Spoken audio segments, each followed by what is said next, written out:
Morning, sir. Good morning, sir. Very good morning to everybody. Good morning, sir. Good morning, sir.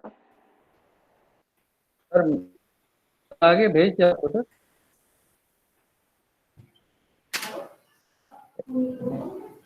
आपको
Good morning, everyone.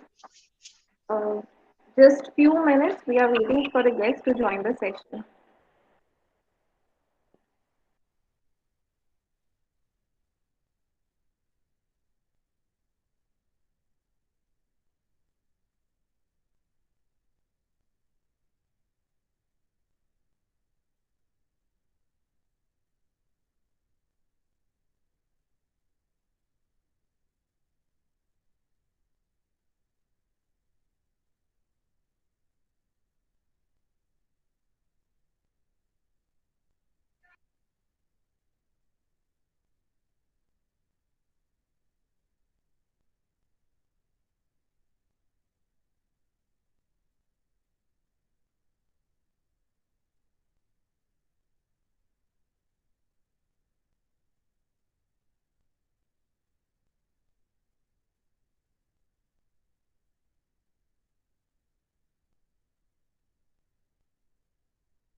Nupur, he's joining in a second to us. Just in a second, yeah. Okay, sir. No problem, sir. Second. Thank you.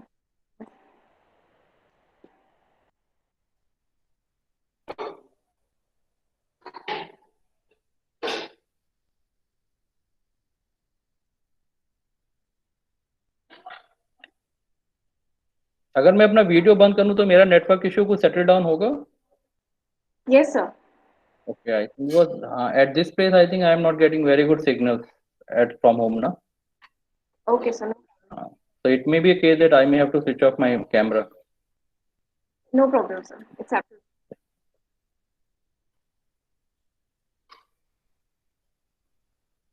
Hi Bhavesh ji, morning. Bhavesh Joshi ji. Good morning, sir. How are you? I'm good, sir. I'm good. Great to hear your voice again.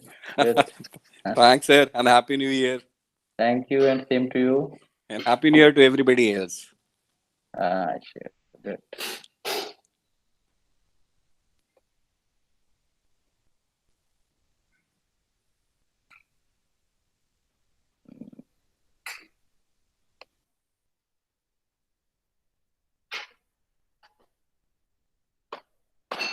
Sir has joined the session. He has joined? Okay, good. He has joined now, yeah. He has joined.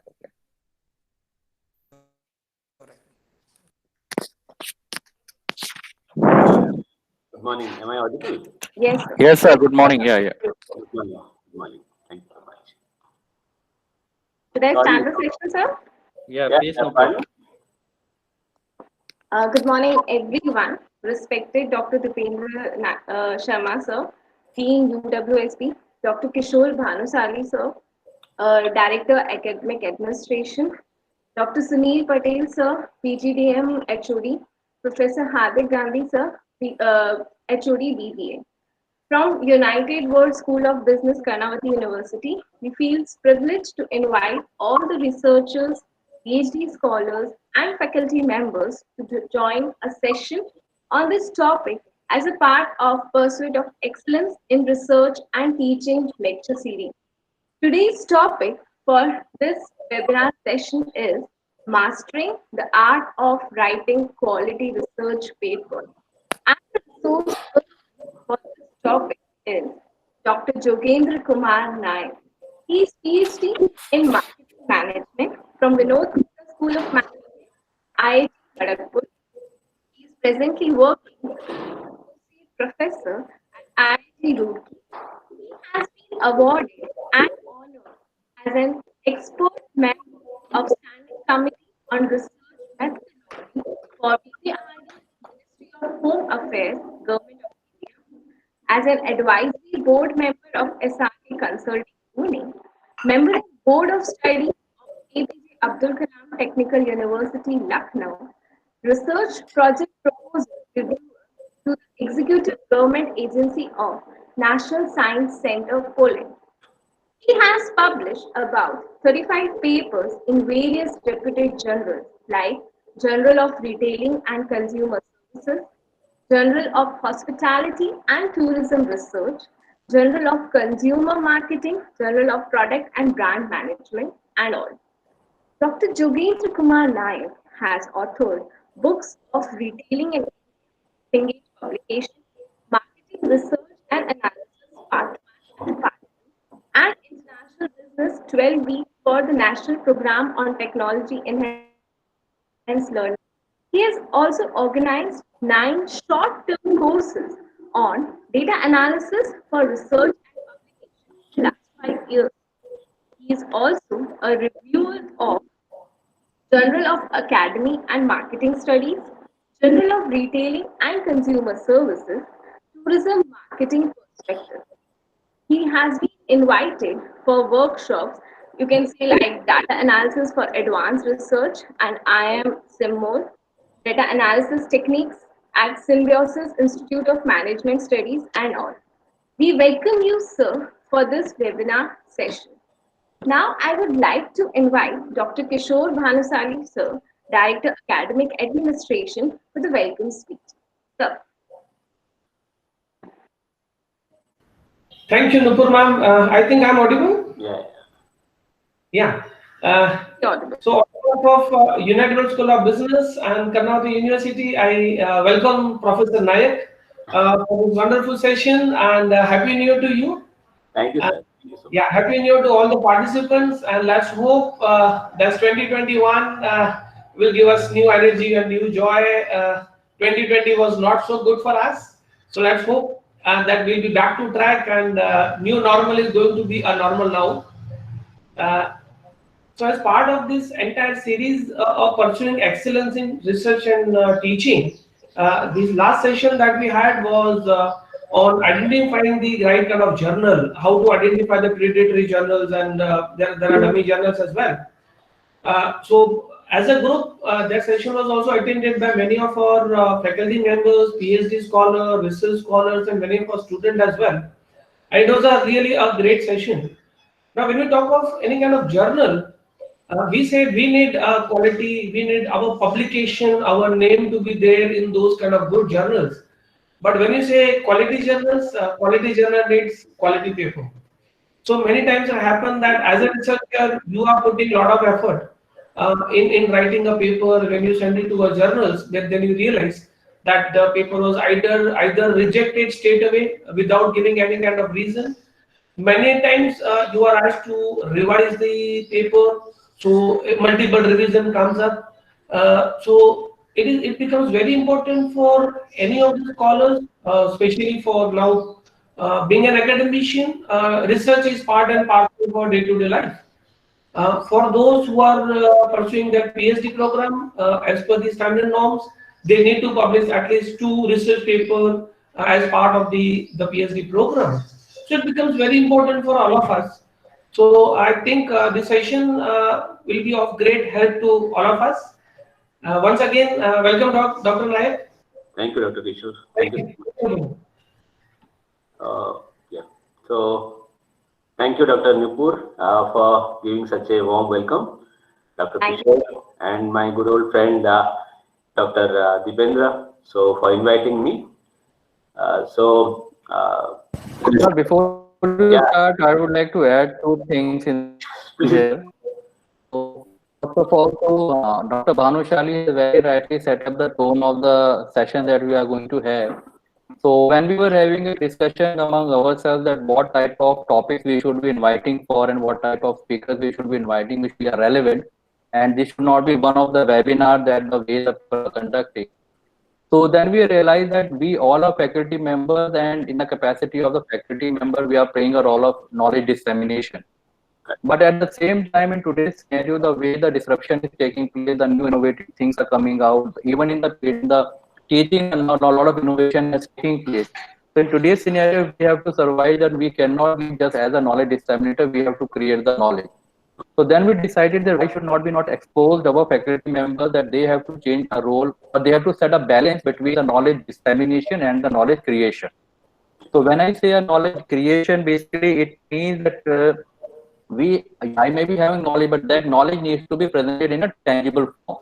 So whatever the knowledge that has been created in the tangible form, paper publication is one of that form.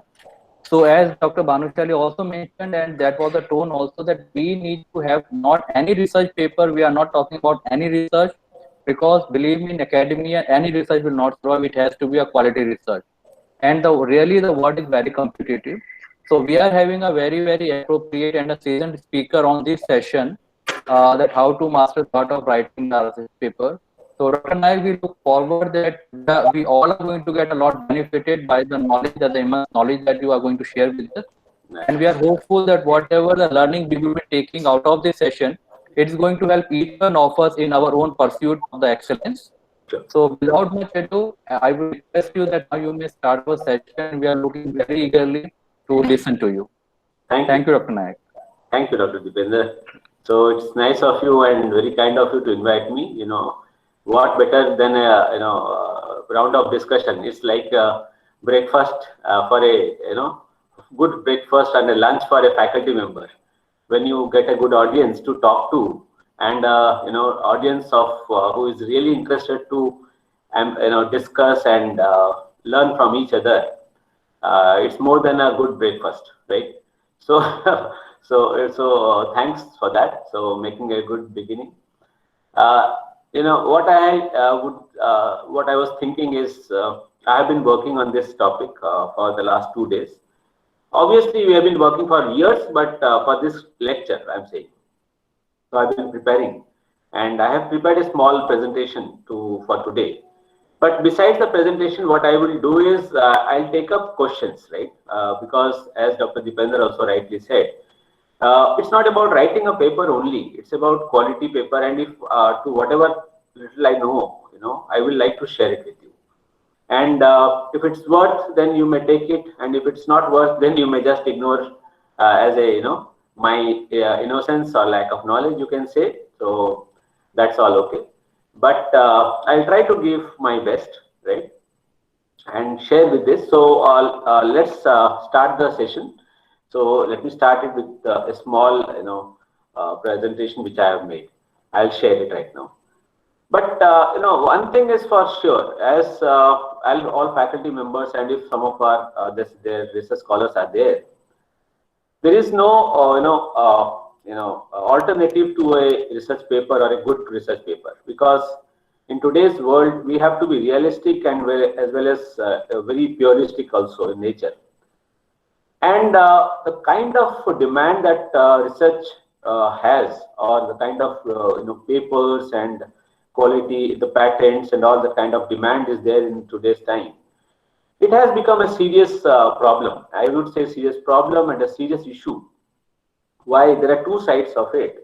Because this pressure has sometimes created, because there is a very good saying, they say either you publish or perish. There is a general saying. I don't know what does it mean actually, but because I don't want to take it in that spirit. Because publish or perish, what do you mean? If somebody doesn't publish, you would perish. I would not take it in the face value of that word or statement. But then, yes, publication is important. Why? Because as some of you very rightly stated, dissemination of knowledge is important. Why are we all here? We are, to my knowledge, to my understanding, we are here because of to work for mankind. We are intelligent. If we are knowledgeable, we have earned some knowledge. It is not for our personal benefits only, right? We have to have our personal benefits. There's no doubt about it. But besides our personal benefit, we have to ensure that we, are doing something for mankind. And if our knowledge is of no use to mankind, then we are, in a very sorry state of affairs. So, saying this, what I have done is I've divided into two parts. The parts are, for example, what I have done is how we should go ahead when we talk about a research topic and all. And then what do, journals and, editors in a journal, they look in, or reviewers they look in. So I have made it in two parts. So just let me share my presentation. One second. So yeah. So this is the one which I have made. Sorry. Let me make it complete. Yeah. I think, is it visible? Yes, sir. Okay, thank you. Yes, sir. So measuring the art of writing, mastering the art of writing quality research paper. I don't know how good I am. Professor Deependra thinks I would justify, but I am still, when people start believing you more, you can carry more responsibility, and that becomes a real burden sometimes. But it's a good burden. It's a nice burden to take, because if we are sharing something and my next generation or even my colleagues are learning and something, I can learn from them, nothing like it. So as I said, we'll start from here, the beginning of the journey. So when I'm saying, publish or perish, people say, but I don't want to, really look so bad, because why perish? Publish for sure, there is no doubt about it. Why perish otherwise? Because it's not necessary that all the time, publishing in a journal or making something is the only way of knowledge sharing, right? Yes, there's a best way. A teacher also, when he doesn't suppose publish, also is teaching and disseminating knowledge. But yes, the problem is the limited boundary. So when a teacher is teaching in a classroom, maybe is teaching or she's teaching to a mere 100 students maximum, right? But the point is, by doing that, we are restricting our knowledge to a very small base. So that is why a publication is important, that more people come to know what we are thinking, what is our knowledge base, and how our knowledge is going to help others, right?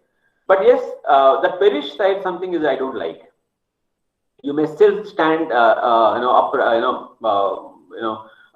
straight without publishing, by just being a excellent faculty, by teaching very nice. So please don't take my words wrongly, because I don't believe that mere publication is a publication.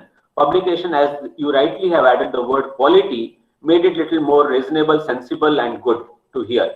Because quality publication doesn't mean quantity at all. So I don't, believe in having 10 articles per year, or 5 articles per year, or 2 articles or 3 articles. It's about, maybe I publish 1 article in 3 years, maybe. But what I'm doing is, I am trying to really say what I have learned to the people at large, to the scientific community at large, right? And that's how it goes on to the classrooms, and then it goes on to the next generation, the minds, of the students and all, and they start using it better. So that's the purpose, basically. And this purpose has to be understood well by everyone before we start this journey. So as I have started with this beginning of the journey, so it is showing you some books, right? So there is no alternative to this, as you all will agree with me, because most of you are faculty members. The reading has become, and ironically, I would say this: reading has become little less in people. I am finding it's very surprising to me, but I would not mince words. I have seen researchers writing papers, but I have seen very little reading within them. So I sometimes get surprised that how do you write a publication, how do you write a paper when you have not read enough? Because the backbone of any research is reading. The kind of reading you make, the kind of amount, the amount of time you spend, right? Even a man, 80-year-old man, like a 90-year-old man like Warren Buffett says, I read about 500 pages per day, right? He doesn't publish, but he reads for his own knowledge, for his own investment purposes or whatever, right? So the question is, there is no alternative to reading. So the more we read, obviously the horizon, the thought process gets enlarged, and that's where it helps us. So when we talk about reading, I mean here, I'm concerned about the literature, because I don't mean here fanciful reading, anything that I want. It's not about any novel or only or any book for that. Yes, that also helps. I don't deny. Peripheral reading also helps. But more than that, what is the area of research we are interested in, and how we are pursuing that, and what kind of literature review are we making? That's the most, the beginning of the story, actually. Because you see, I will tell you with my little knowledge is that research is just, publication is like story writing or storytelling, right? A good storyteller is who can tell the audience in a way like a director does for a movie, right? So be it a scientific research paper, be it any research, because all research papers are generally scientific only, be it from a field of engineering or medical or social science, that doesn't matter, because every time a story is a story, and if the story is not good to listen to, then there is no point, right? So for any good publication, the basic is, how do you write this story? How do you write the script of this story, right?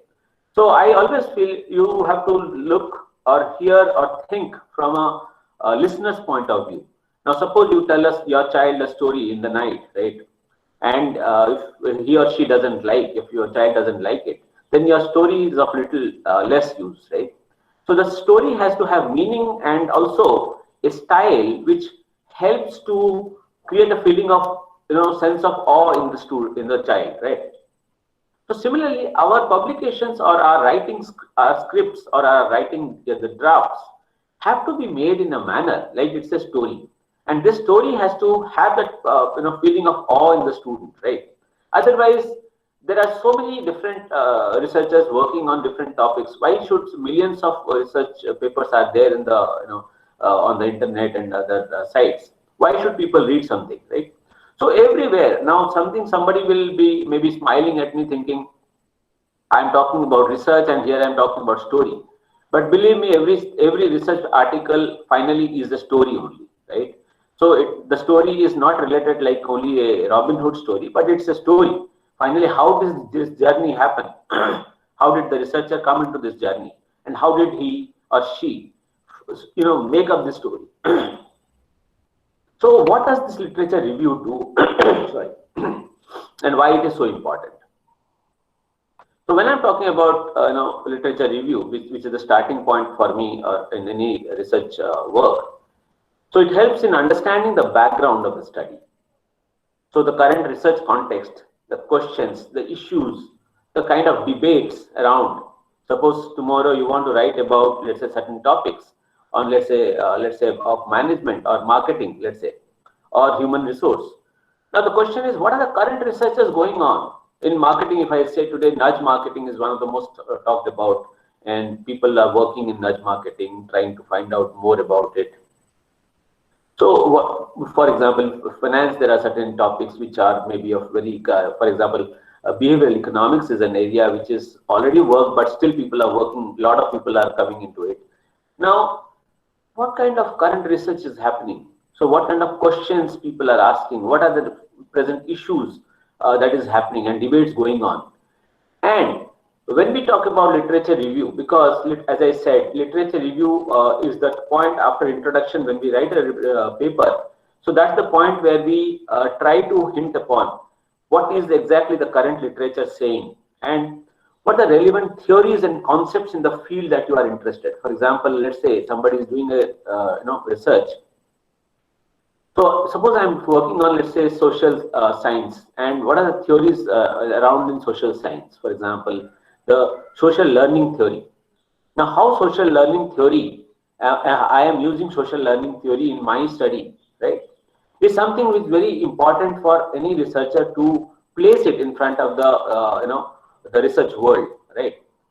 And also important is to juggle through the past and current related research. Now, many a times researchers have this habit of speaking about either a very past research, which is a base work, right? There's nothing wrong in that, right? It can be a base work.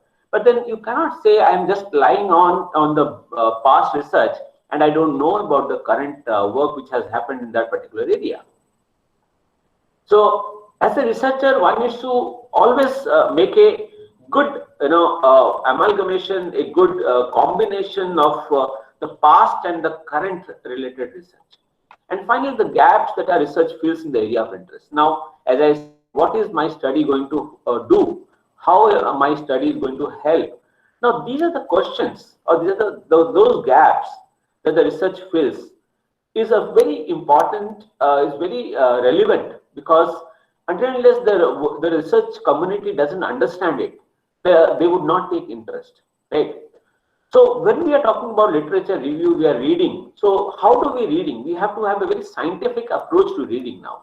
We cannot read everything and everything because there is a precious time limit, right? We have a time limit also. And you need to have a patience to read so much. So how do you break it up? So understanding the background, understanding the current context, the debates going on around the situation. For example, if Corona is a big debate today, and it's not Corona actually, right? Or COVID-19. It's about the vaccination, the kind of forthcoming diseases that can happen in the future, right? So only talking about COVID-19 and stopping there is like a herd mentality. Like we would run after like a herd, doing something that everybody does. But what about the future of virus, the future of the vaccination? Now, how do we deal with it? Now, these are the questions which are very, very important, and as a researcher, one has to think about the future, right? Another thing that I'm talking about is when we talk about literature and all is the discussion, and the expert opinion. Now, I have tried to pictorially represent, because they say a picture speaks 1,000 words, right? So if you can speak to people, you can talk to people, nothing like it, right? I even advise and encourage students and my kids even to discuss, right? If you are not interested in reading a book, okay, fine. There's no alternative to reading a book, but then you can also talk to people who are learned in a particular way, and you can speak to them. You can learn more about a subject. Maybe the subject expert could be anybody, somebody from the field, right? Could be not necessarily a faculty only. Could be somebody like an expert from the industry, a person in the sales, a person who is managing some kind of a small human resource team, right? So the more we discuss, what happens is the realities of life come into play, right? So we learn more and more about what is actually happening. So when you talk about the current the issues, the debates, we learn more about these things because the book, it will come as a literature only when somebody will write it. But before that, if we have to know something, the best way is to discuss. The best way I would always suggest is to go for a discussion or go for an expert opinion, talk about sensible things and the sensitive things, and try to learn more about it. One thing is this: when you learn, this is a kind of a learning which is not obviously systematic in nature, but then first of all, let's learn what is the current situation, and then only we can think about making it, arranging it in a very nice manner or not. That's the secondary thing.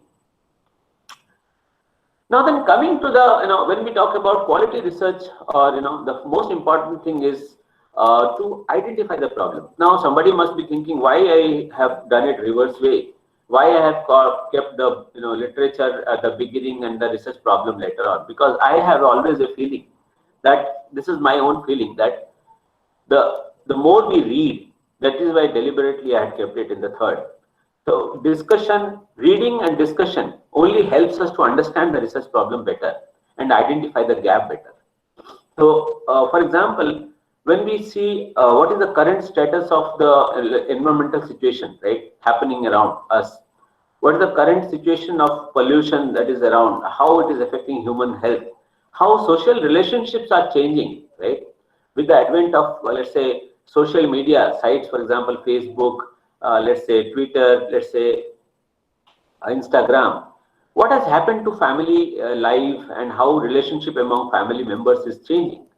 Now, see, every great research has only come after some kind of a, you will agree to me that it has come after some kind of a synthesis, some kind of an analysis. So initially, nobody believes a story, nobody believes research.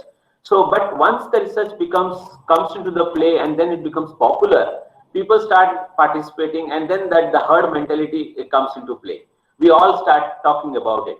But till somebody has not made it popular and taken that initial pain of making it popular, till then we don't, sorry to say this, because this is the human mind, this is how human minds work, that we tend to ignore those things till they become famous, right? But once they become famous, it's like, then everybody love it. It's like, in a stock market, I would say, because if you are in Gujarat, and most of the Gujaratis, if there are Gujaratis, they would love stock market. So identifying a potential new area of technology or new area of investment is more important than when the industry or the company has already become big. For example, somebody would have identified Microsoft when it was only a small baby and would have invested, versus somebody who is investing today when Microsoft is already a biggie, right? So how do you identify this research problem, this gap in the research context? Now, when I'm as a social science researcher, when I'm talking, I would always talk about social science theories. So all these are relevant to management, social science. So these are little away from maybe engineering, but the process in engineering and medical basic science also remains the same. So after reading and discussion, we are coming to this identification. Now how does this come? Let's see. It comes from real life, and I said as scholarly, so the reading and discussion again. As a researcher, what is your interest? Now, if you want to write a quality research paper, you just can't write on anything and everything, because I have seen people, and I'm surprised to say this, that I have seen people working under dimensions which are highly unparalleled or highly different, right? That is fine. They might be brilliant, they might be a genius. I don't deny that. But then all are not genius, right? And then there comes my doubt whether somebody has really put in hard work. If I see somebody working in the area of, let's say, one side, let's say behavioral economics, and the other side, let's say somebody is working also on some let's say aspect of derivatives and all. Now that's fine, one can do, I'm not questioning that, but then that brings in a little bit of doubt to me, because time is always precious, limited, and we don't have infinite time with us, right? So how do we manage? So the researcher has to go for its interest area. The purpose of problem identification is to avoid duplication, because you see, when we are talking about a quality research paper, we are talking about contributing to the body of knowledge. Now, how do we contribute to the body of knowledge? So to do that, every time we have to ensure that the research is a unique piece of work. It is a piece of work which is not duplicated. It's not already done. If you have done the same thing, then either you fall into the category of plagiarism, or your work is of no value, right?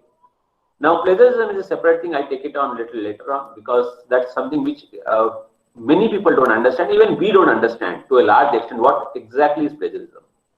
We feel only copying somebody's idea is plagiarism, but that's beyond it actually. Then we talk about the, how do you identify the research problem? For example, how much of resource you have. Do you have the time and the money to spend for maybe if you have taken a topic which needs 10 years of research, can you do that? Do you have that? And finally, is the data available? Because certain kind of research, for example, you are working on, let's say, on certain, let's say, specific topics. Now, the data availability can be a challenge. Now, how do, let's say I want to do research how in the black market or the gray market, the dark side of the humankind or mankind, how do people work in those organizations where, let's say, I want to study, what is the mindset of people who are into, let's say, human, what do you say? Let's say flesh market or flesh sales or something, which is very dirty and very bad. But I still want to know, as a researcher, I'm interested. Are they really dark in nature? Are they really, because of some compulsion that has happened? Now, I want to do the social science research, right? I want to learn about what is happening to a person who is getting into, let's say, the flesh business or something. What is happening? And how are these organizations living? Now, that's a question which some of you might be surprised why I am talking in this forum. But that research doesn't have a boundary. It doesn't have a limitation. So I can do my research wherever and whatever, right? So it has to be relevant to the society. And all these are relevant. We may try to ignore them. That's a separate story. But in the heart of heart, you also know, and I also know, that this is an important area, right? So the question is, when I'm talking about all this, I also need to analyze how useful is all this to mankind. Are this study which I am making, if I am spending my valuable time, is it really useful to mankind? Is it of any use? I might not develop a machine, I might not develop, but I can really get into develop a concept, which this is how the human minds work. Now, I'm reading a very interesting book right now. In fact, I'm completing it. Is something called predictably irrational, right? Now, what is rationality, what is irrational and mind, and how does this comparison happen, right? So when you talk about such things about irrational, how comparisons happen, interestingly, all of our comparisons, all of our purchases, all of our buying behavior is lying on one important concept, that is comparison, right? You buy a thing or you don't buy a thing basis of some anchor which you have in your mind. For example, if you feel the product is costly, it is relative to something. If you feel it is good, it is relative to something. If it is bad, again it is relative to something. So that means what? The human mind is working on some anchor, some kind of a comparison, right? So how this is all happening? If I want to show what is the theory behind it, that's very interesting, right? Now, when you talk about this, I'm a little going fast because I need to go to the other side.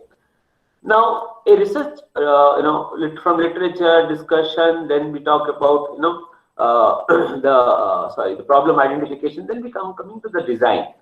Now, if you want to write a good quality paper, every researcher has to be extremely clear, I'm saying clear about the research design. Now, when I'm saying research design, we all know that research design is nothing but the blueprint, the roadmap, right? Now, but saying this as a one word, as a blueprint roadmap, doesn't make a sense. It has to be very clear. Now, when you say a research design, that means I am saying I know what exactly is the path to conduct this research. Okay, am I doing it? Like for example, what is the sample? Who is I am going to get the data from? Where this data would be available? So let's see. For example, I'm saying here. First of all, what is the kind of research you are doing? Is it your study, your quality, the research paper that you're talking about, you're writing? before that, you have to do the study. No? So what kind of a study are you doing? Is it an exploratory study, a descriptive research, or a experimental research? What is your sample? Who is your sample? And what should be a sample size? What scaling techniques are you using? What are the data collection methods? How do I analyze the data? And what is the timeline to finish this research? So all these things have to be very, very clear and pertinent. As Dr. Kishor said, that we have 2 research papers. The need is to get a PhD. The research scholar should have 2 research papers at least. Now that's fine. So the researcher also has to know that in a 4 years time of doing research, at least 4 years I'm saying, you have to have 2 research papers. That means first year you don't do anything because you do your coursework and you do other things. And in the coming 3 years, you have to publish around 2 papers, good papers, right? So how do I publish 2 research papers? So what is the timeline? How do I collect my data? Where should I go to collect my data? If somebody is working and the data is available only in the tribes of, let's say, Andaman and Nicobar Island, the question is, you don't expect this to, do it very easily. So how do you do that? So the question is, the research design is to be very, very crystal clear to the researcher, because after this only the research is going to complete, right? So then comes the data collection phase, where why I am hinting at all these things. They have their own importance when you will write the research paper. So data collection, we all know how we do it. I'm not getting into that.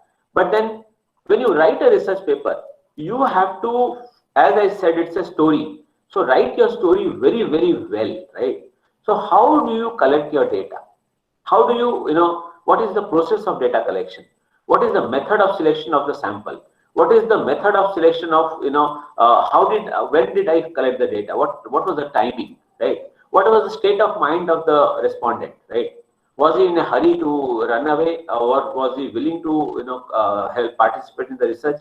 And how do I ensure that, right? And during the data collection phases, what were the difficulties we faced?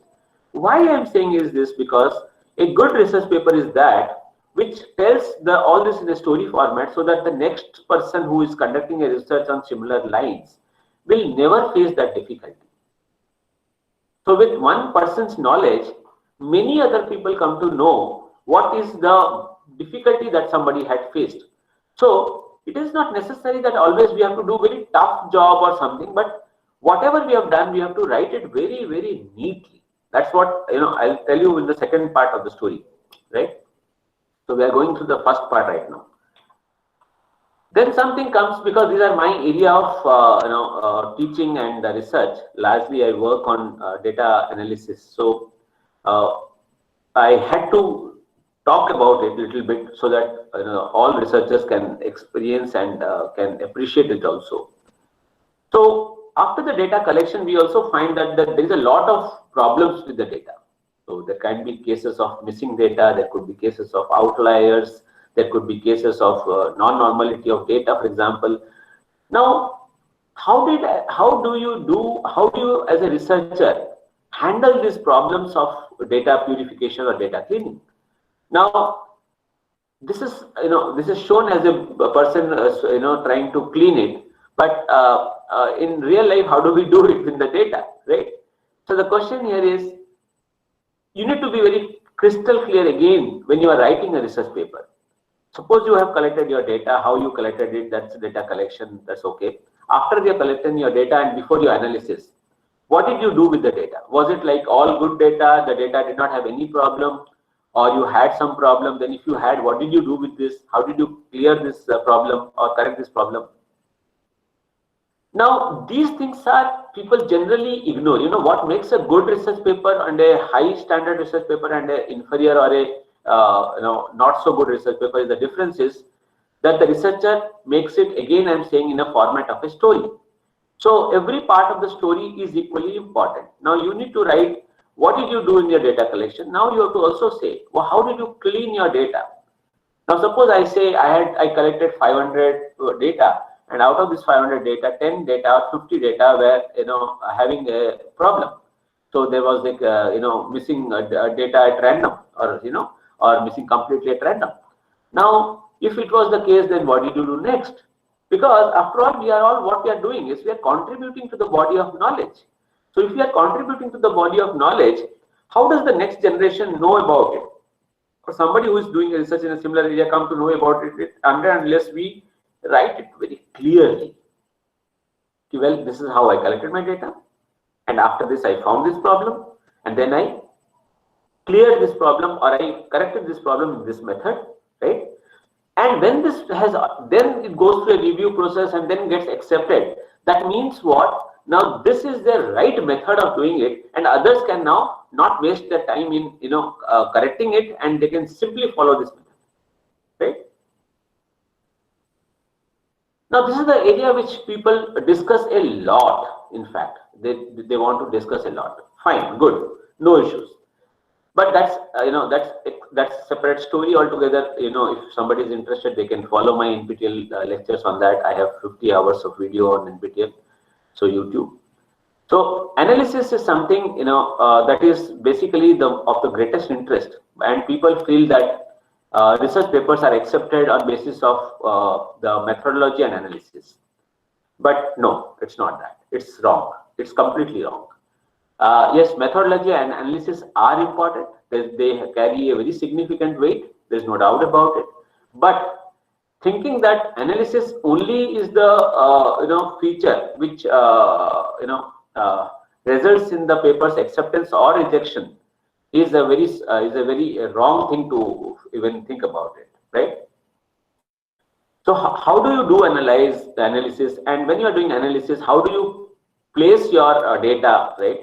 So I would say the best form of placing your data is whatever you write, but it should be graphically represented, right? Because as I said again and again that earlier also, there is a saying that a picture is more than 1,000 words. So if you can just put some graphs, some kind of a diagrammatic representation, it is very simple for others to understand. And simplicity is the key for any good research, right? If your research is complex and people aren't able to understand, then sorry, that research paper is of less value and they might not be accepted. You might be surprised to see, many of you must have already gone through very good research papers in Journal of Marketing, Journal of Consumer Research, and seen. And you then must have felt that, yeah, ये तो कुछ भी नहीं है. This is so easy. It looks so easy. ये तो मैं भी कर सकता हूँ. How can these people know each other? That is why these things get published. किसी किसी को जानते हैं, इसीलिए हो जाता है. And no, that's the wrong thing actually. Actually, simplicity is something which is very less found. Complexity is very easy. You can complex a person, you can make it complicated, but making it simple is actually where the art lies. And all good journals, great journals, they love to have ideas put forth in a very simplistic manner. So how you analyze, what kind of, somebody says I am using regression, multiple regression, let's say structural equation, factor class, whatever you are using, okay, fine. What is the moral of the story, or what did you find here, and how is it going to be helpful to the next generation? That is the key, right? Now I am coming to the part after my analysis is done. Now I am saying the draft. Now this is where a quality research paper, moves around. There is a saying by John Duffrance. He says the purpose of the first draft is not to get it right, but to get it written.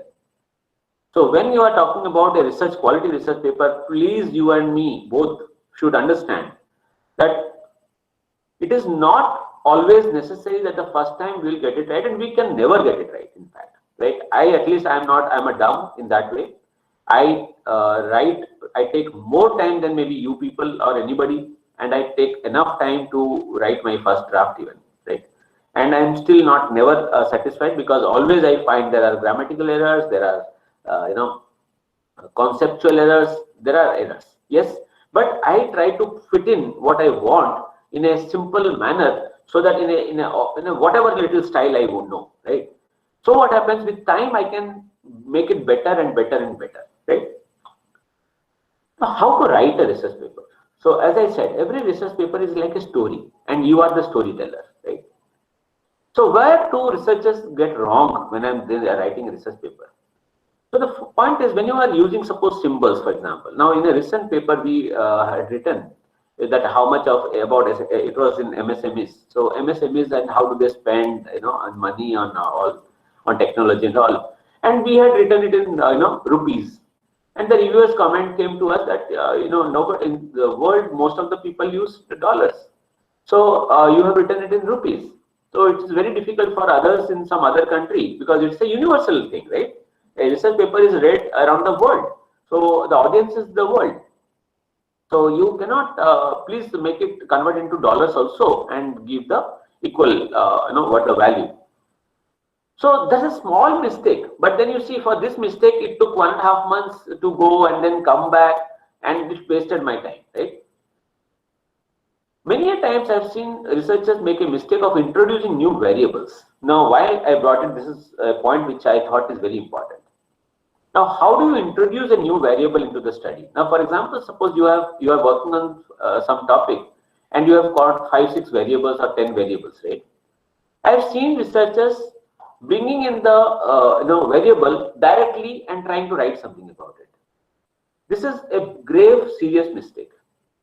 You have to introduce the variable like you introduce a character in a movie. Please understand, whatever your variable may be. Now the variable could be, let's say, trust, loyalty in social science or something, right? But you have to introduce the character. You have to introduce the variable. If you don't do that and you just bring in, the audience will not be happy. The audience will not understand. The audience will say, who is this character who is suddenly coming in, and what is its role, why it is being even brought into the study.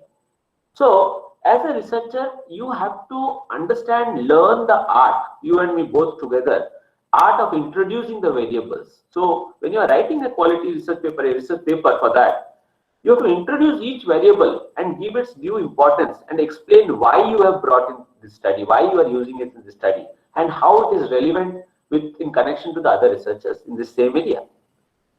Breaking the monotony. Many a times research papers are so monotonous. When I am reviewing, I review several journals, right? But I'm also limiting myself nowadays to only good journals because obviously I don't have time so much.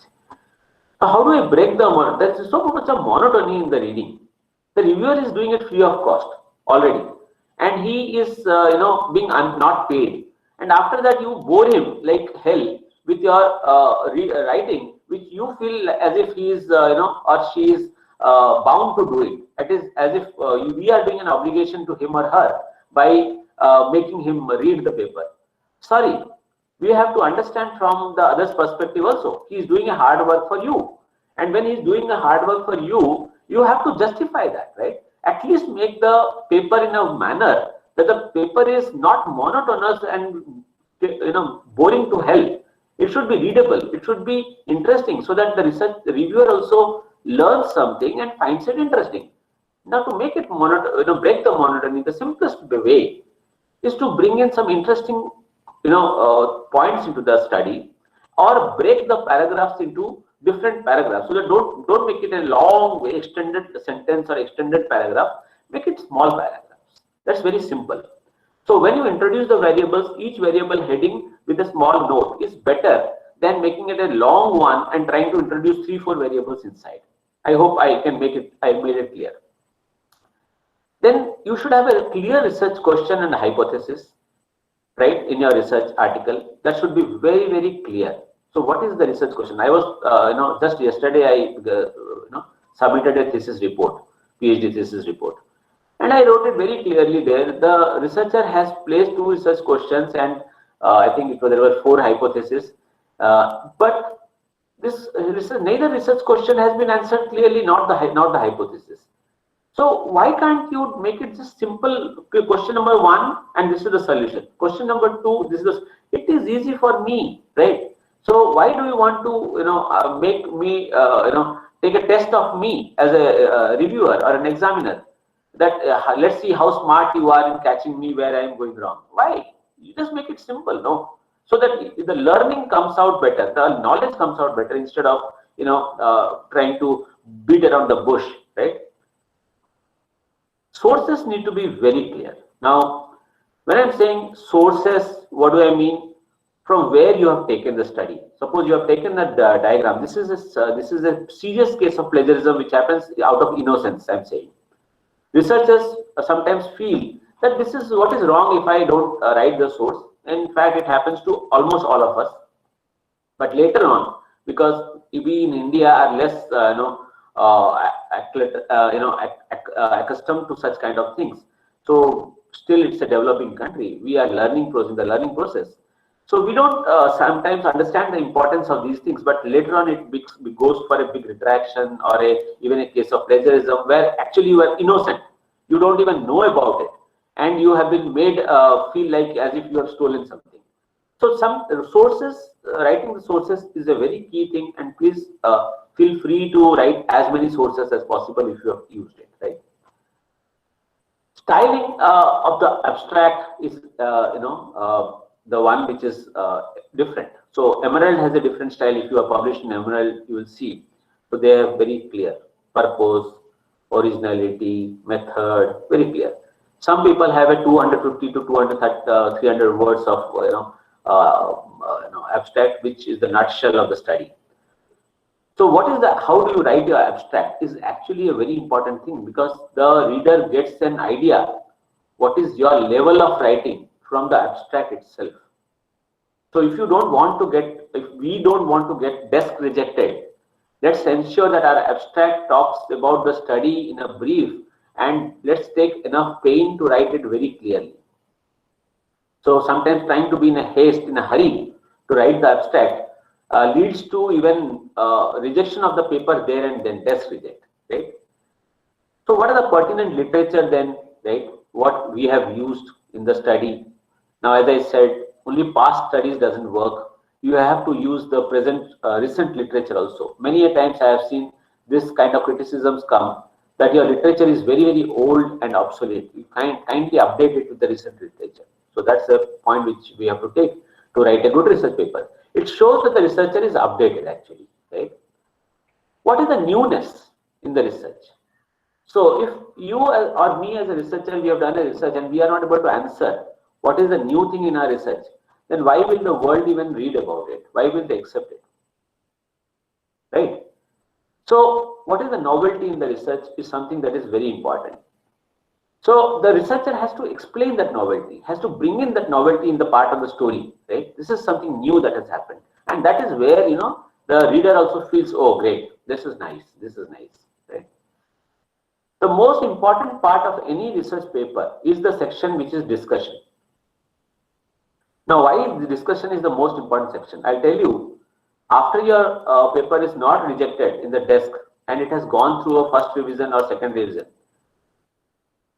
the point of rejection or acceptance of the paper largely dominates around the subject, the title discussion.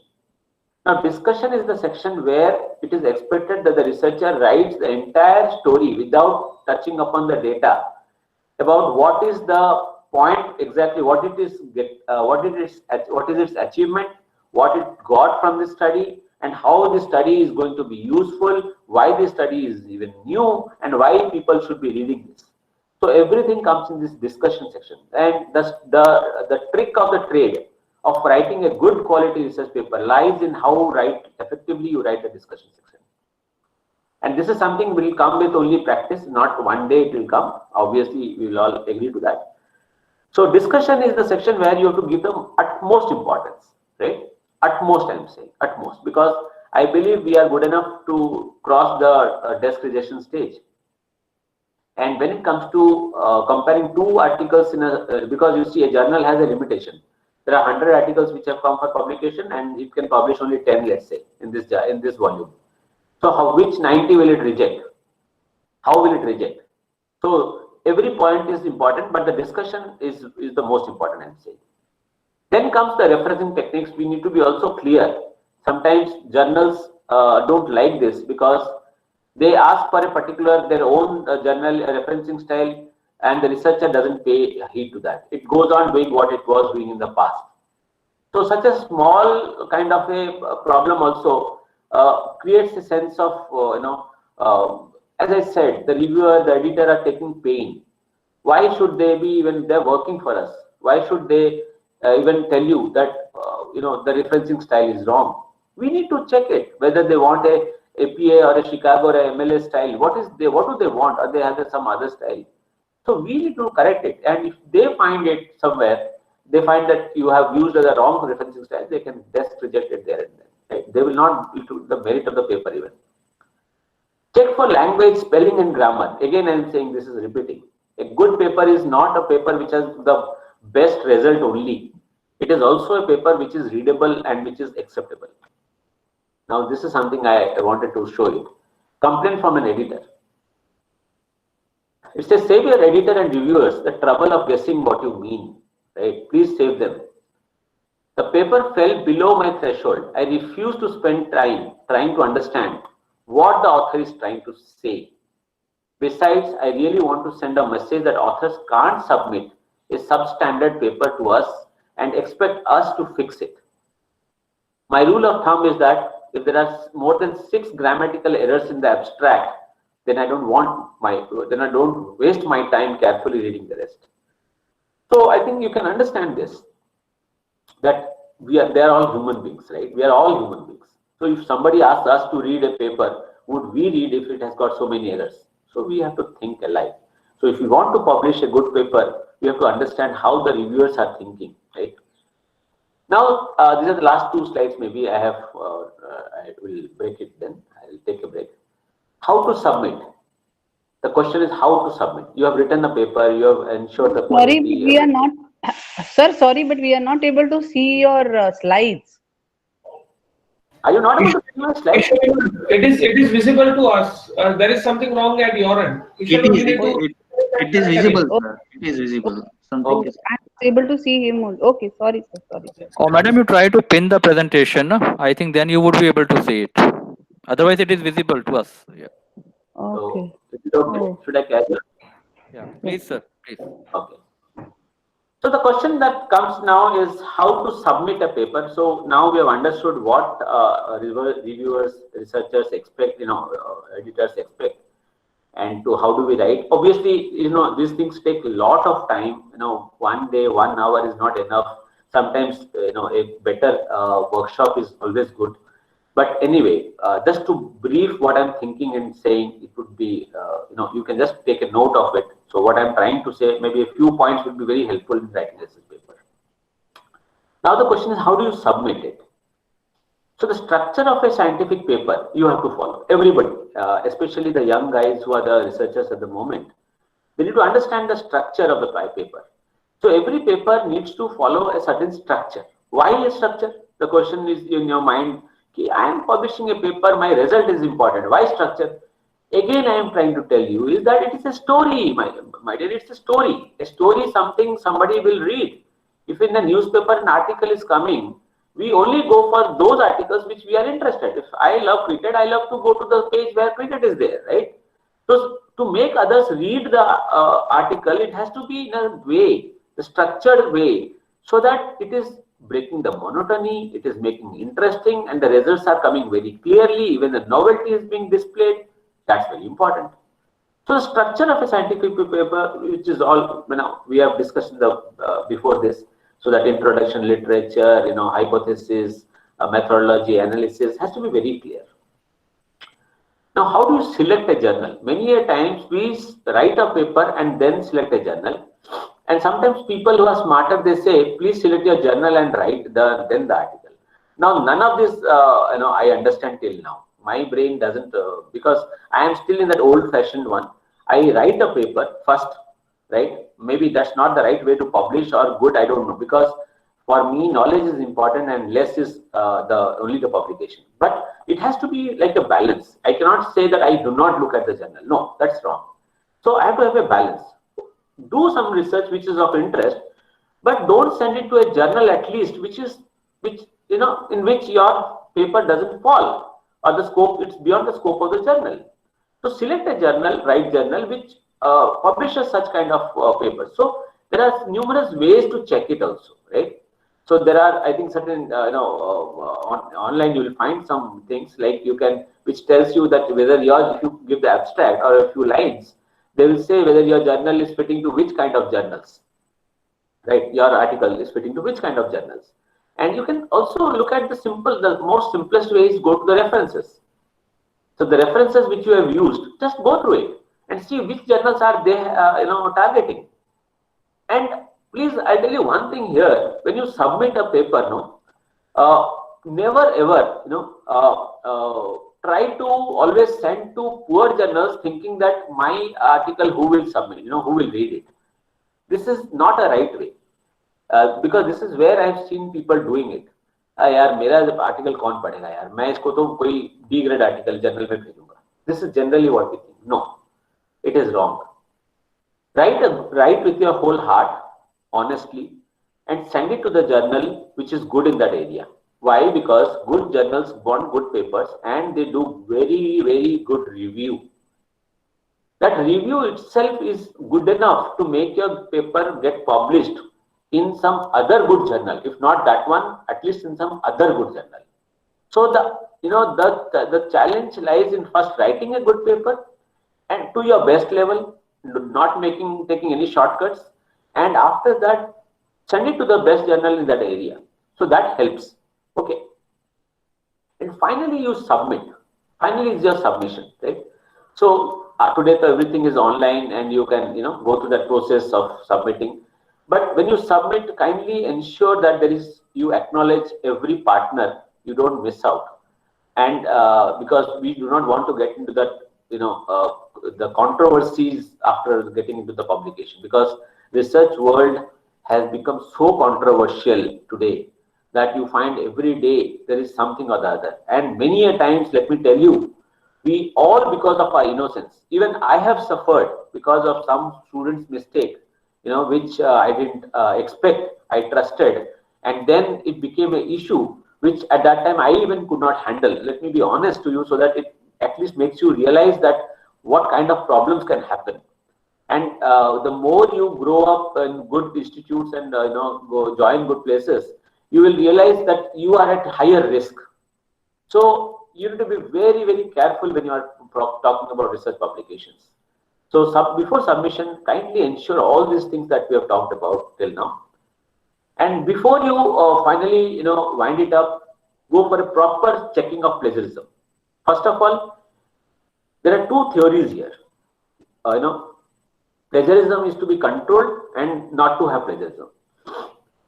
We will have some plagiarism because when we are writing introduction literature, we are even talking about the journals. But that's not plagiarism. Actually, when you cite the author properly, or you write a sentence in quotes or something, then it is not plagiarism, right?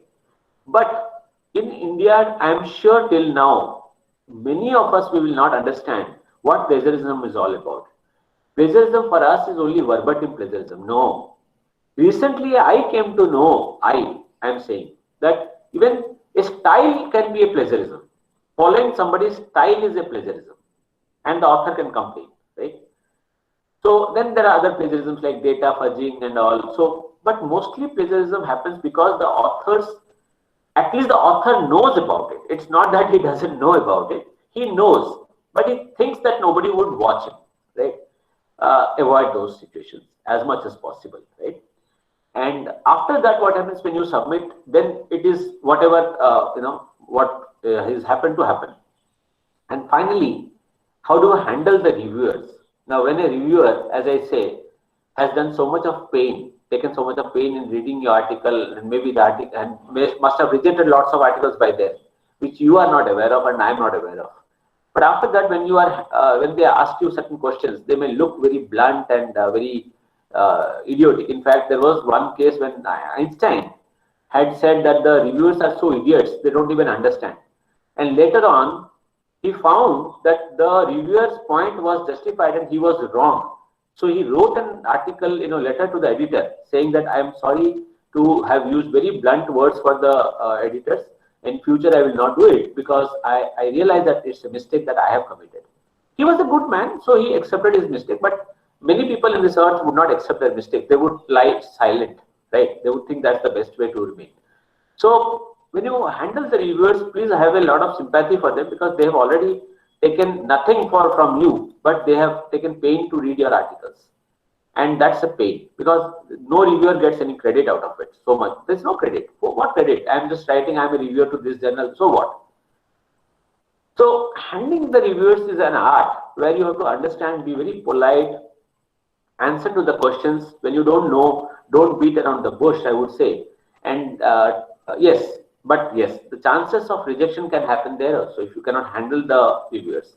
There are two sides of handling the reviewers. One is technically and the other is emotionally.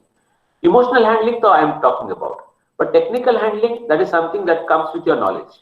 So if the reviewer has said something about your data analysis tools and techniques, you better suggest why your method is the best, and in a very polite manner, and how you can otherwise improve it. So after doing all this, then finally the paper goes, and then you have to wait, and maybe after a few months time, then you get a very happy go lucky kind of a situation where a mail drops at your end and it says, thanks, your paper has been accepted. So, but it so happens that before that, many a times we come that this paper, don't get disheartened, this paper was not accepted. But then, we have to live with it. Every time my papers get rejected, maybe 2, 3, 4 times, sometimes I get impatient and I lose my patience also. I drop it, I don't do it. It happens, but that's my mistake. Mistake is a mistake. If I am doing it, it doesn't become okay, right? So don't get disheartened, I can only say, for me also. And let's keep the hard work going. And ultimately, we will be rewarded. So if I have written 100 articles or 50 articles, maybe 35 or 30 are visible, maybe 10, 15 are not visible because they have not gone to the level of the reviewers till now. So fine, it's okay, but that's life. And yes, but one thing I will tell you when you are going to publication has there's a world of sea of nowadays wrong things going on in place of publication. Please avoid those things. For example, you will see people writing 6, 7 authors writing a paper, and I'm sure none of them understand except one what is the paper all about, but they want to take the credit and name. I am not into that field of zone or area because I don't like. I feel it's unethical highly. And just adding to your kitty another research paper, to me it's a nonsense. This makes no sense to me. But yes, I appreciate if you have done a really good job, and maybe in your entire life you have published 10 articles. I am very happy. I would say you are a great researcher. And if your one research article has made life change, then nothing like it. So it's not about the quantity, it's about the quality of the research work and the honesty behind the research work that goes on. So with this, I'll wind up. So thank you very much. I'll take maybe a few questions if you have. I'm open for discussion. Thank you. Great. Nupur? Nupur, are you with us? Hi.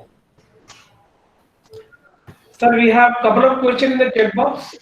Chat box? I think Nupur has lost here. So Yes, sir, there are a few questions over here. I'll just read it out if you... yeah. Yes. Thank you, Dr. Nayak. Yeah. So there is a question from Mr. Satish.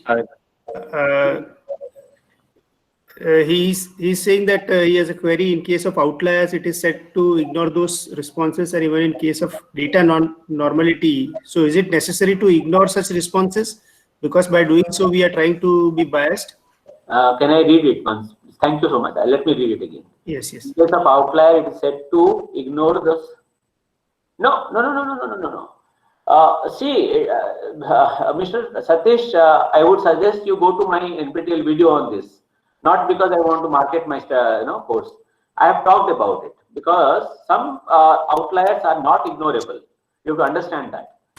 For example, I've given an example of Rajasthan's rainfall. Now, last year, Rajasthan had a heavy rainfall with which was resulted in flood. But that was something which is a natural data, right? Although it's an outlier because Rajasthan doesn't get so much of rain. But that year it was a real condition that happened.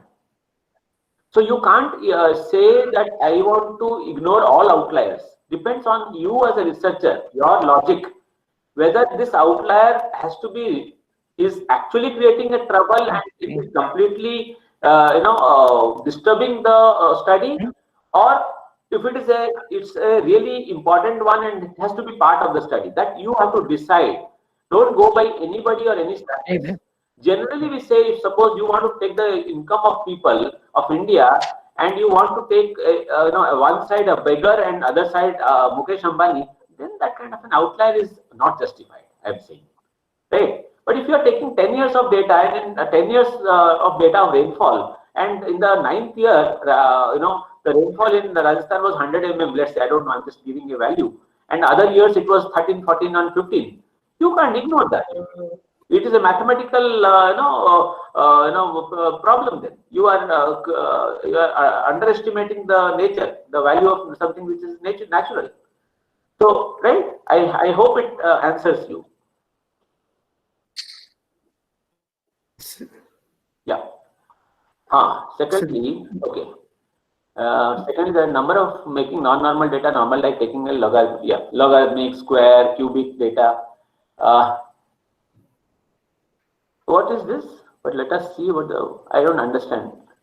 Okay. No, sir. Okay. The question was it is the answer that I have given. Okay. The question was that in the case of non-normal data, how we go for that. Okay. So this is the answer that I had given. Basically. Thank you, Deependra. Thanks. So you can, as Deependra rightly says, Professor Deependra says rightly, you can create and normalize the data.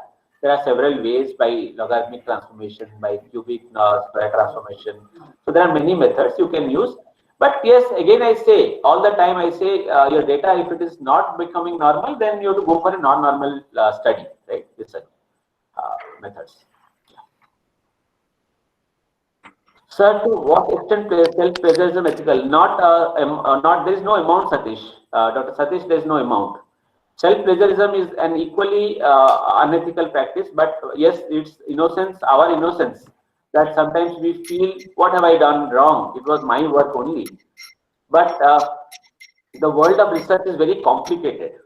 They say that you are duplicating the work, and that is why you are wasting somebody some precious place, because the journal could have had another article. Now you have wasted that space. So self-plagiarism is also taken back. Any other question? There are. Tushar, okay, Yogita. Please suggest some research areas. Yogita, I think, madam, I would not be in a great position, because in HRM, first of all, I'm not good, and I'm not exactly a man of that area. And I would say you can read some new, areas of articles and all. And if you have something in mind, then you can discuss with me. That's okay. But at the moment, I have nothing new to say, because I'm not from that area itself. Right? It is seen that we mentioned data sources under the data table. It comes in the plagiarism report. And in my research paper, we are using FDI data from the RBI newsletter, how to handle this. I couldn't understand, Tushar. Can you please speak on this a little bit? Tushar, are you there?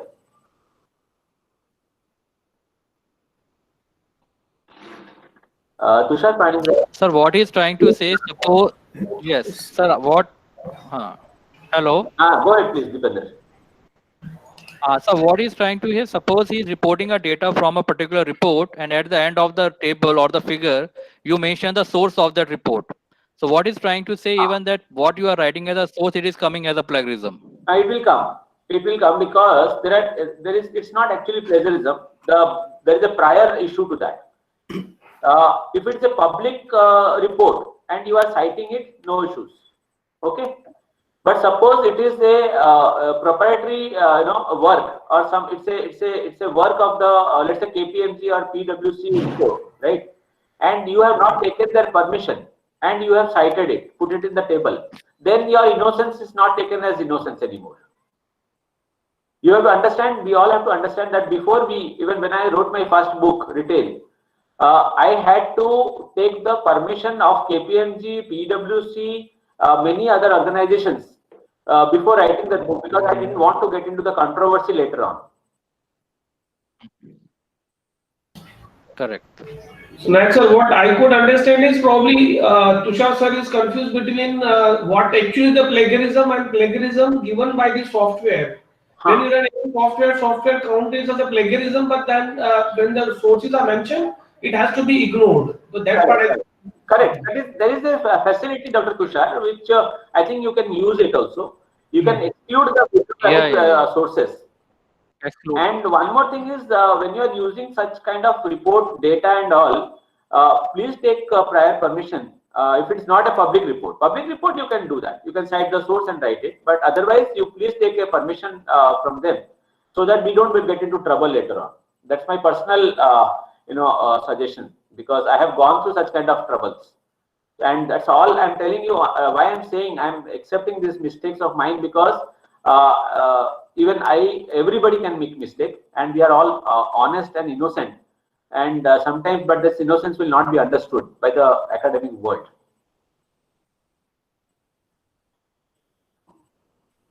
Okay. Any? No. So, Nupur, is there any other question? No, sir. Rajesh sir has recommended some HR topics, and that's all. No need for the previous question. That's okay. If there are any other question, then we can discuss. In the chat box, there is no other question. Anyone from the first to ask? So maybe request the audience, if any question is there, either you can speak it out or you can put in the chat box before we wind up the session. Yes, sir. I have one question, Dr. Nayak. Please. Yeah. yeah. So you talked about literature review. How much is enough? Like it's already existing research, if it's not a new research or a new topic. So how much is it enough? Like, Dr. Arora, what I do is I go blank with my, just start like this with my students. I say, till you have not read at least 50 articles, don't even talk to me. And the day you have crossed 50 articles, that day you come with an Excel sheet and what you have done about this literature, and then we can start discussing. Why is that? Because by 50 is no magic number, but then I feel if somebody has read 50 articles, he must have taken at least 100 days.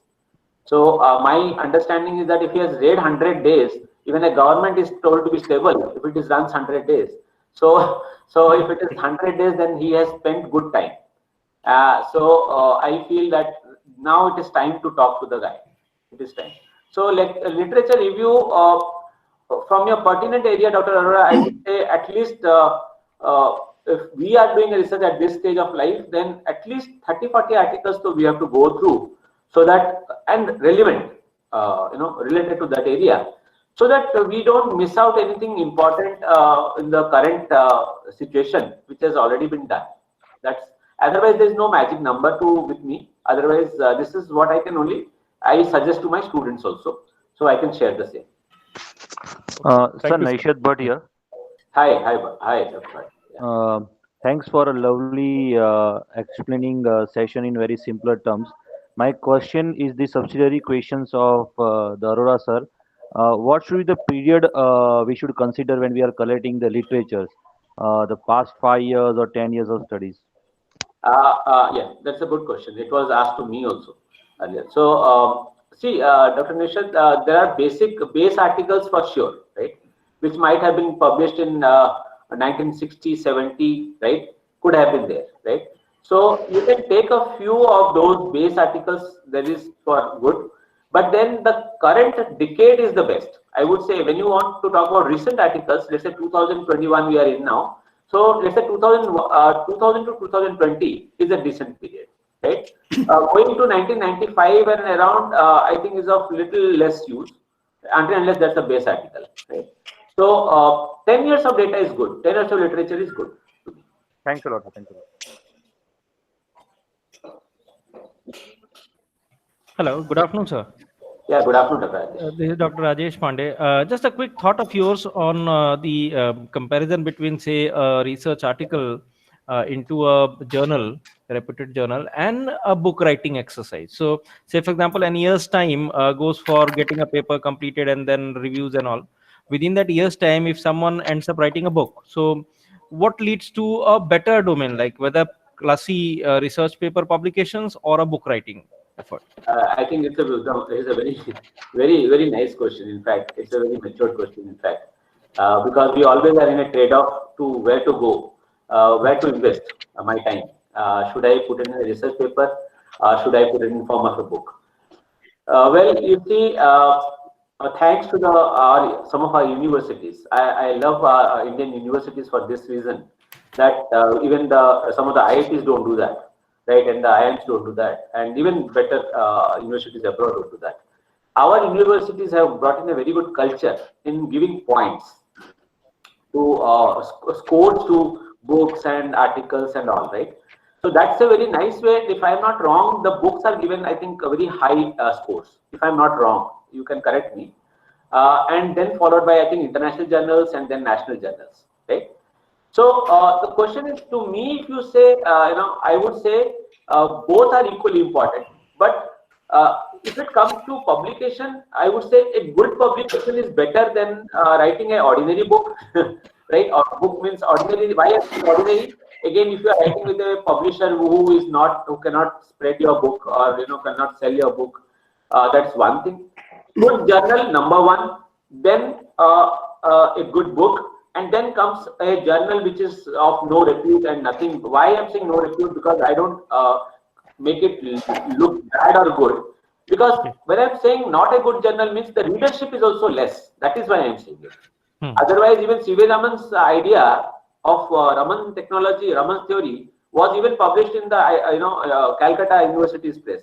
So I'm not saying good or bad in terms of international or national, but it has to have a wide readership so that your idea is not lost. But yes, if you are writing a good book, I think it's still a very good idea. But the number one comes to me is a research article. Number one is the best research article in a good place, followed by, if then you compare a ordinary journal or a bad journal and a book, I will say book, and then again I'll come back to the journal.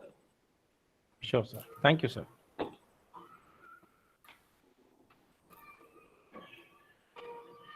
Anyone else who have any questions from sir? Sir, Nayak sir,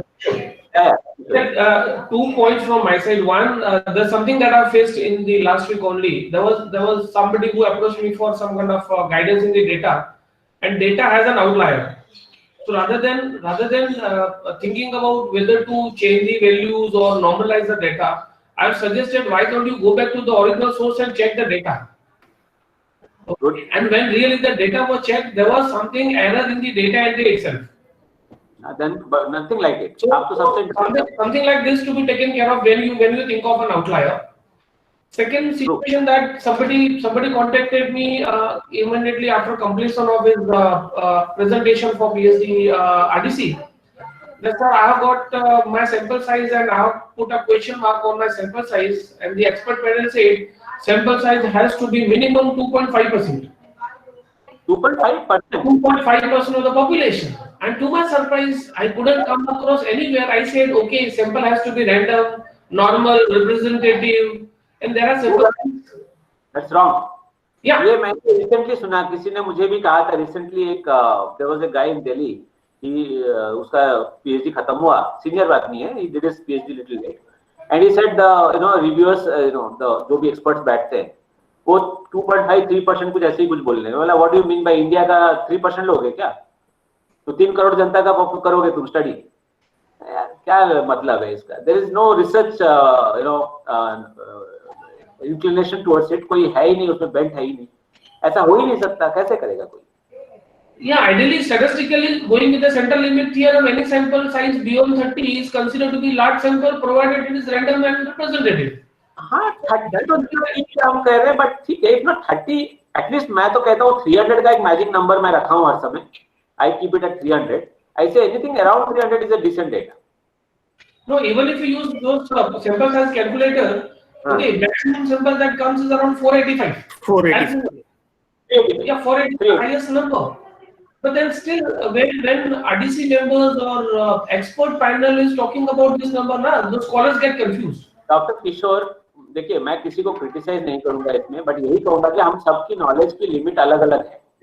ठीक है, तो मैं किसी को criticise नहीं, किसी को अगर नहीं पता है, मुझे तेलुगु नहीं आती, तो मुझसे कोई अच्छा तेलुगु बोल सकता है. ठीक है, बट अगर मैं ये कहूं कि टूटे हुए तेलुगु के साथ मैं बेस्ट तेलुगु बोलता हूं, then there is the problem. अगर नहीं पता है तो कोई बात नहीं है, बट उसे क्लेम करना कि मैं ही ठीक हूं, then comes the problem.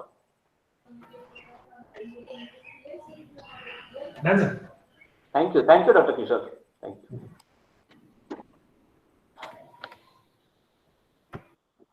So are we done then? I think so. Nupur, are you there? Yes, sir. I think there is no question from the Hmm. audience. Thank you so much, sir, for this wonderful Thank you, Nupur. Thank you so much. hope everyone, the researchers, PhD scholars, and the faculty members will find it very beneficial. Now, I would like to call Dr. Sunil Patel, sir, for the vote of thanks. Sir. Good afternoon, everyone. With this, we come to an end of a very insightful session on mastering the art of writing quality research paper. I, Dr. Sunil Patel, on behalf of United World School of Business, Karnataka University, I would like to extend my very hearty vote of thanks to the guest speaker, Dr. Jogendra Kumar Nayak, Associate Professor at IIT Roorkee, for sparing his valuable time and providing a lot of information on how to write a quality research paper. As we all know that writing research paper is an integral part of academics. And if we really wish and will to make a career in academics or wanted to complete PhD for research scholars, then we need to write quality research paper. And I'm sure this session will surely help us in doing so. So I would like to thank Dr. Deependra Sharma, Dean, for arranging such a wonderful session, for all the faculty members and research scholars at United World School of Business, Karnataka University. I would like to thank Dr. Kishor Bhanushali, Director Administration, and all the faculty members and participants from other institutes and research scholars for their active participation in webinar and would have surely gained good insight on writing research paper, quality research paper, and making this webinar a successful webinar. Once again, thank you everyone for your wonderful participation. Thank you very much. Thank you. Thank you, sir. Thanks Thank to the you. team of Karnataka University and United World School of Business. Thanks a lot, team. Thank you. Thank you, sir. Thank you. Thank you, sir. Thank you to all the Thank you, members of. Dr. Yogesh. Thank you.